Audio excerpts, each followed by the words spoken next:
उस संबंध में हमने संदेश दिया है।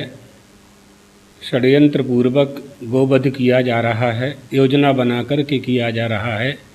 हिंदुओं के मन को उद्वेलित करने के लिए यह काम किया जा रहा है और हमारे देश में, मध्य प्रदेश में अशांति उत्पन्न हो, एतदर्थ कुछ लोग मिलकर के योजना बना कर के उस उद्देश्य से धन कमाना या दूसरा कोई उद्देश्य हमारी समझ में तो नहीं आता है। और अगर मांस का ही कारण होता तो मांस ले जाते, लेकिन उन्होंने सिर धड़ से अलग किया है गौ माता का, और धड़ भी वहीं छोड़ दिया है और सिर भी वहीं छोड़ दिया है। ऐसे भी शव प्राप्त हुए हैं, ऐसे गौ माता के मृत शरीर प्राप्त हुए हैं। स्वतंत्र भारत में बहुत निंदनीय घटना है। हम स्वतंत्र हुए हैं तो स्वतंत्रता पूर्वक हम आराधना भी नहीं कर सकते। हमारी गौ माता आराध्या है, हम उनकी पूजा करते हैं। जब हम आपको स्वतंत्रता पूर्वक नमाज पढ़ने दे रहे हैं तो आप हमारी गौ माता की पूजा करने में क्यों बाधक बन रहे हैं? जितने भी लोग पकड़े गए हैं, जिनको आप देखेंगे अखबार में जो सूचना प्राप्त हुई है उसके अनुसार वही लोग हैं। तो हम ये मानते हैं कि हिंदुओं की दुखती हुई नस को दबा करके उनको उद्वेलित करना है, अर्थात देश में दंगा पैदा करना है, दंगा कराना है, अशांति पैदा करना है। ये षड्यंत्र नहीं करना चाहिए। इससे किसी को लाभ नहीं होने वाला है।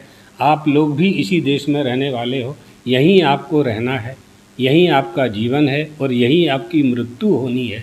तो कम से कम जहाँ हम निवास करते हैं, जहाँ का हम भोजन करते हैं, उस देश के प्रति कृतज्ञता नहीं करनी चाहिए। राष्ट्रभक्ति का संदेश, राष्ट्रभक्ति की भावना सभी में होनी चाहिए। गो हमारी माता हैं और वो बिल्कुल किससे क्या लेती हैं? तृणम चरंती अमृतम क्षरंती।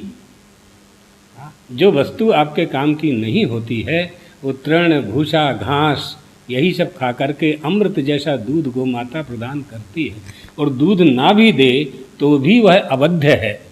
हिंदू तो चींटी के मर जाने पर प्रायश्चित्त करता है। माताएं झाड़ों के पास जाकर शक्कर और आटा डालती हैं चींटी के लिए, क्योंकि हमसे झाड़ू लगाने में चींटी मर गई होगी।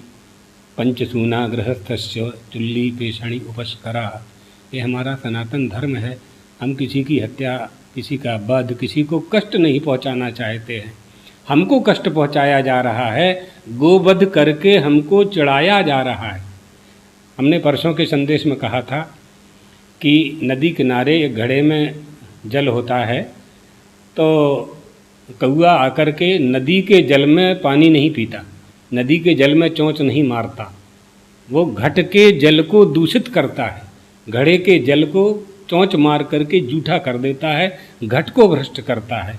इसी तरह से ये लोग सनातन धर्मावलंबियों को चिढ़ा रहे हैं। इसका परिणाम अच्छा नहीं होगा। लेकिन लगातार मध्य प्रदेश में देखा जा रहा है कि एक के बाद एक घटनाएं हो रही हैं। मतलब पहले मुरैना में हुई, इसके बाद सिवनी में हुई, अब जबलपुर में है, मंडला में हुई। एक एक जिले को टारगेट बना रहे हैं। हाँ, सिवनी की घटना की हमने निंदा की थी और वहाँ सिवनी जिले वासियों ने सिवनी में, बारा सिवनी में, धूमा में, जगह जगह उन्होंने खूब आंदोलन किए हैं। हम इसमें समस्त हिंदुओं को और गो भक्तों को चाहे कोई हो, जो भी गो भक्त है, सबको एक होकर के एकजुटता दिखा करके इसकी निंदा करनी चाहिए और शासन को, अपराधियों को कठोर दंड देना चाहिए।